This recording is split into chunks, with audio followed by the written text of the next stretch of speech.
नमस्कार विद्यार्थियों, मैं विकास जैन सहायक आचार्य राजकीय विधि महाविद्यालय कोटा आप सभी का पुनः एक बार फिर राजकीय विधि महाविद्यालय कोटा के यूट्यूब चैनल पर हार्दिक स्वागत करता हूं। हम बात कर रहे थे कॉन्ट्रैक्ट सेकंड की। इसी कड़ी में आज हम बात करेंगे कॉन्ट्रैक्ट ऑफ एजेंसी, मतलब अभिकरण की संविदा।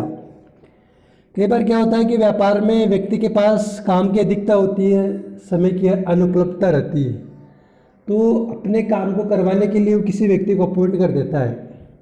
तो ऐसा व्यक्ति एजेंट भी हो सकता है, सर्वेंट भी हो सकता है, कॉन्ट्रैक्टर भी हो सकता है।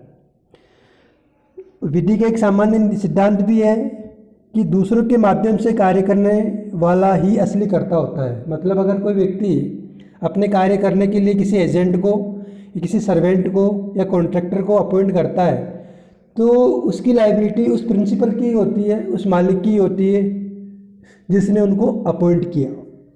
इस संदर्भ में आज हम बात करेंगे एजेंसी की, एजेंट की, कि एजेंट की परिभाषा क्या है। भारतीय संविदा अधिनियम 1872 की धारा 182 में एजेंट की परिभाषा दी गई है।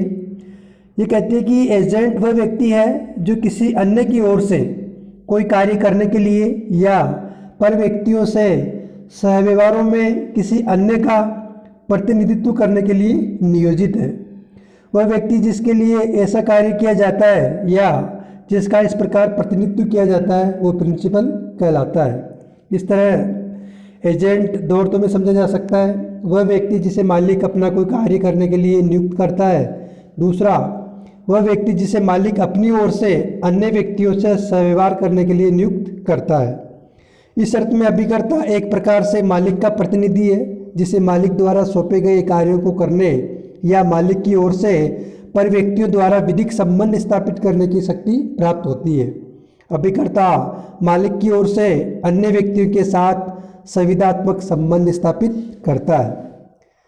यहाँ थोड़ा कन्फ्यूजन होगा कि एजेंट और सर्वेंट दोनों अलग अलग हैं। थोड़ा डिफरेंस की बात कर लेते हैं।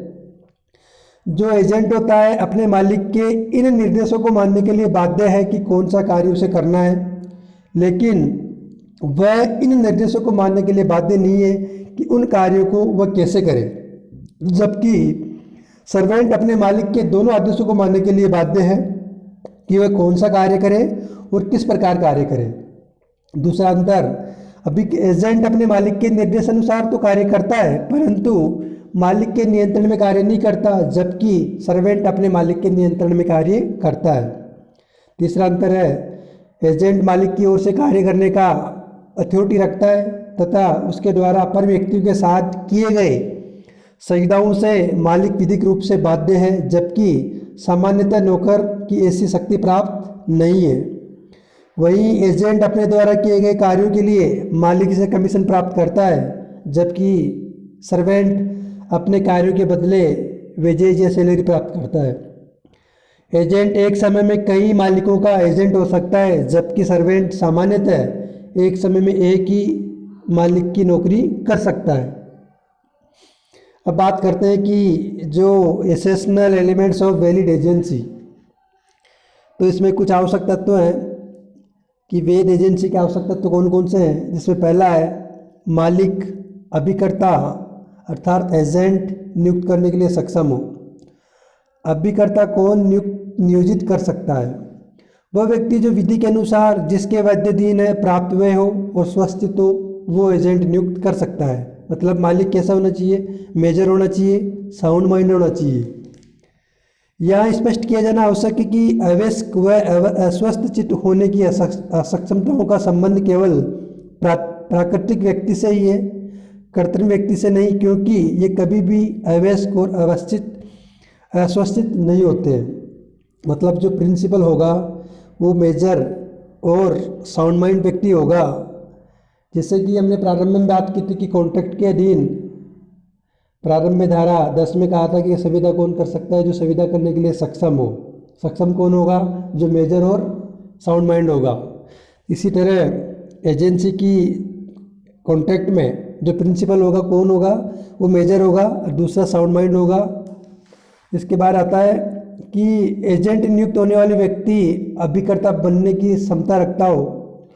तो इसमें दिया है कि जहाँ तक कि मालिक और पर व्यक्तियों के बीच का संबंध है, कोई भी व्यक्ति अभिकर्ता हो सकेगा, किंतु कोई भी व्यक्ति जो प्राप्त हुए और स्वस्थित न हो तो अभिकर्ता ऐसे न हो सकेगा कि वह मालिक के प्रति एडजेसेंट अंतर्विष्ट उपबंधों के अनुसार उत्तरदायी हो।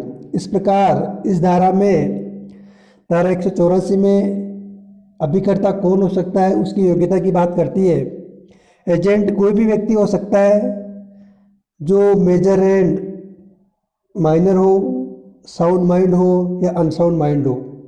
दोनों प्रकार के व्यक्ति एजेंट नियुक्त किए जा सकते हैं। अतः एजेंट होने के लिए वयस्क तथा स्वस्थित व्यक्ति होना ही अनिवार्य नहीं है।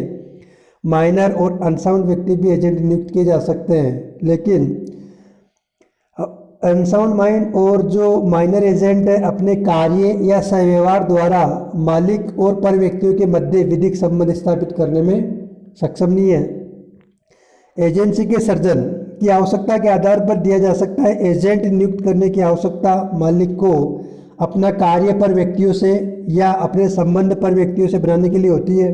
अतः एजेंट तो मालिक व पर व्यक्तियों के बीच संबंध स्थापित करने का एक माध्यम या सेतु मात्र है।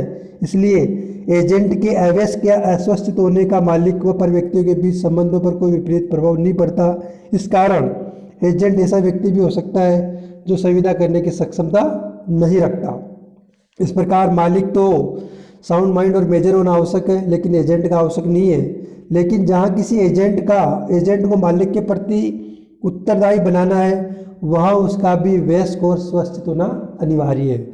मतलब एजेंट माइनर और अनसाउंड माइंड व्यक्ति हो सकता है, लेकिन अगर वो अपने मालिक के प्रति, प्रिंसिपल के प्रति रेस्पॉन्सिबल बनाना है तो उसके लिए उसका मेजर और साउंड माइंड व्यक्ति होना चाहिए। उसके बाद करते हैं एजेंसी के सर्जन के लिए प्रतिफल की आवश्यकता नहीं। इसके बाद आता है चौथा कि एजेंसी के सर्जन के लिए प्री कंसेंट आवश्यक है कि संविदा के सामान्य तत्वों की तरह एजेंसी के सर्जन के समय व एजेंसी चालू रहने के दौरान मालिक व एजेंट में किसी भी प्रकार का प्रपीड़न, असम्यक असर, कपट, मिथ्या उपदेशन व भूल नहीं होना चाहिए।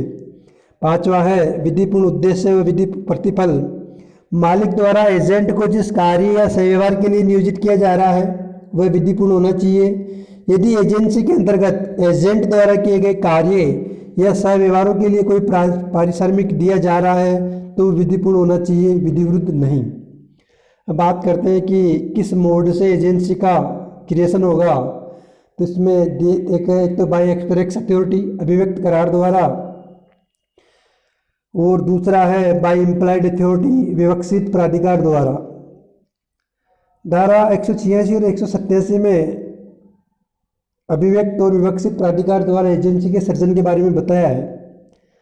विवक्षित प्राधिकार का मतलब यह है कि जब प्राधिकार का अनुमान मामले की परिस्थितियों के आधार पर किया जाता है और जिसकी गणना मौखिक या लिखित बातों या व्यवहार के मामूली अनुक्रम के आधार पर हो तो एजेंसी का सर्जन माना जाता है।